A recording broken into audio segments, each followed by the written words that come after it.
Bonjour à tous, c'est Yann, bienvenue sur la chaîne des entrepreneurs. Aujourd'hui, nous allons voir 4 erreurs très classiques qui arrivent quasiment tout le temps lorsqu'on crée un projet innovant, c'est-à-dire une application mobile ou un service innovant. Ces 4 problématiques, on va les voir en séquence, donc la moins importante à la plus importante. Et si vous regardez cette vidéo jusqu'à la fin, moi je vous promets que vous allez gagner à peu près 10 000 € minimum sur votre projet en évitant simplement une seule de ces erreurs. Donc on y va, on est parti sur la première erreur, la moins classique, c'est de penser que votre idée, elle est tellement innovante et tellement intéressante que les gens vont, simplement à l'énoncé de la problématique, ils vont vous donner de l'argent. Donc ça, c'est une première erreur classique. En fait, ce qu'attendent les financeurs de vous, c'est ce qu'on appelle une preuve de concept. C'est-à-dire, ils attendent que vous démontriez que vous avez vraiment, dans votre tête, effectivement, un projet qui est pas juste un projet, mais un produit que les gens attendent et ils attendent de vous, eh bien, cette démonstration. Donc ça, vous pourrez le voir dans une vidéo, qu'on va vous présenter. Deuxième erreur, hein, très classique, c'est le fait de penser que le marketing va résoudre tous les problèmes. C'est-à-dire que vous n'avez pas besoin, alors c'est relié à la première problématique, c'est-à-dire vous n'auriez pas besoin de faire un produit puisqu'en fait il suffit de trouver quelqu'un pour vous donner de l'argent et le marketing, comme une espèce de baguette magique, va résoudre tous les problèmes de vente de votre produit. Donc ça, c'est une erreur qui est reliée à la première, c'est-à-dire qu'il faut déjà avoir un produit, et on le voit bien par exemple chez Google, il y a très peu de marketing, on ne voit pas tant que ça de publicité sur des panneaux géants dans la rue ou à la télé pour vous faire utiliser le moteur de recherche Google. En fait, Google, ils ont un produit dont vous avez besoin. Donc il n'y a même pas besoin de faire de la pub.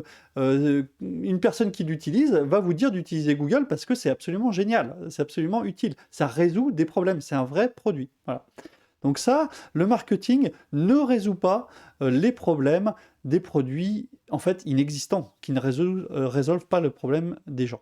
Alors, troisième erreur dont je voudrais vous parler, donc là on arrive à des erreurs de plus en plus importantes, c'est l'erreur autour du développement. Donc vous allez vouloir faire toutes les fonctionnalités de votre application. Alors ça, c'est très très classique. C'est dans l'exécution du projet. Vous allez vous dire, eh bien, j'ai une idée dans ma tête, ça fait des mois, voire des années que j'y pense. J'ai fait une liste de toutes les fonctions, mais le problème que vous ne réalisez pas, c'est qu'en fait, si vous voulez tout de suite faire le produit qui comprend tout, eh bien, ça va vous coûter très très cher. Et il y a autre chose qui va vous apparaître, c'est dès que vous allez commencer à réaliser votre produit, vous allez voir qu'en fait, il y a la moitié des fonctions dont vous avez pensé, qui paraissaient bien sur le papier, eh bien, en fait, les gens, ces fonctions-là, ils n'en ont pas besoin. Donc ça veut dire que vous allez dépenser énormément d'argent dans un produit où il y a la moitié qui est à mettre à la poubelle. Donc ça, c'est une grosse erreur qui va vous coûter beaucoup d'argent et qui arrive, alors là, vraiment très très fréquemment. Donc c'est dans la réalisation et la solution, elle existe, ça s'appelle en anglais le Minimum Viable Product, donc le MVP, donc produit minimum viable en français. Et ça, c'est l'idée inverse, donc c'est ce qui est conseillé par toutes les entreprises d'innovation comme la mienne, c'est au contraire de ne pas faire toutes les fonctions, mais de faire l'inverse, de faire le minimum de fonctions. Donc si vous pouvez avoir qu'une seule fonction dans votre produit et que les gens vont être convaincus et ont besoin de cette fonction, eh bien vous avez gagné, vous dépensez le minimum et vous gagnez le maximum en retour. Et ça, c'est très important puisque en fait les projets de développement informatique, ça peut très rapidement coûter très très cher et partir dans tous les sens. Alors, dernière grosse erreur que vous allez probablement faire, c'est appeler directement un programmeur.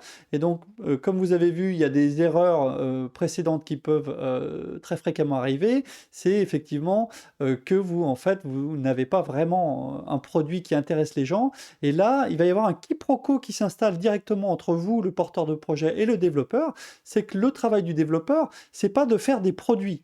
Le travail du développeur, c'est de développer. Donc vous allez aller le voir en lui disant, voilà, j'ai un produit, et lui, quelque part, c'est pas son boulot, ça l'intéresse pas de savoir si vous avez un produit ou pas, même finalement. Donc vous allez lui dire, voilà, j'ai besoin d'un programmeur, il va dire, moi je suis programmeur, ça tombe bien, c'est 800 € par jour, donc payez-moi 800 € par jour. Il va vous faire un devis, vous allez partir à faire votre produit et là, vous allez commencer à avoir les versions bêta, alpha, voilà les premières versions et vous allez les tester avec des gens, vous allez commencer à le montrer et là, vous allez voir qu'en fait, il faut tout changer, il faut rechanger le produit, voilà et compagnie et là, vous rentrez dans un quiproquo avec le programmeur qui, lui, eh bien, fait simplement ses 7-8 heures de travail et l'idée même du produit, c'est pas ça qui l'intéresse. Lui, ce qui l'intéresse, c'est prendre des briques de logiciel et de faire un logiciel.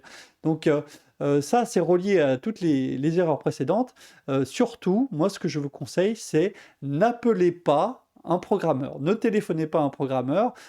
C'est un conflit d'intérêts. Lui, il n'est pas là pour vous faire un produit, il est là pour vous faire un programme. Voilà. Et donc ça, il faut bien le comprendre. J'espère que ça vous aura aidé à comprendre tout ça.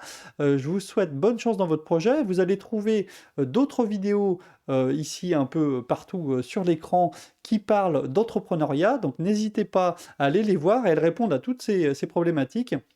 Et bien sûr, il y a aussi nos formations payantes sur notre site auxquelles je vous invite à accéder et les coachings.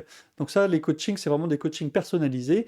Et donc là, on va s'assurer évidemment que vous réalisez bien un produit innovant qui va intéresser un maximum de gens. Voilà, merci d'avoir suivi. À bientôt dans la prochaine vidéo. Ciao, ciao!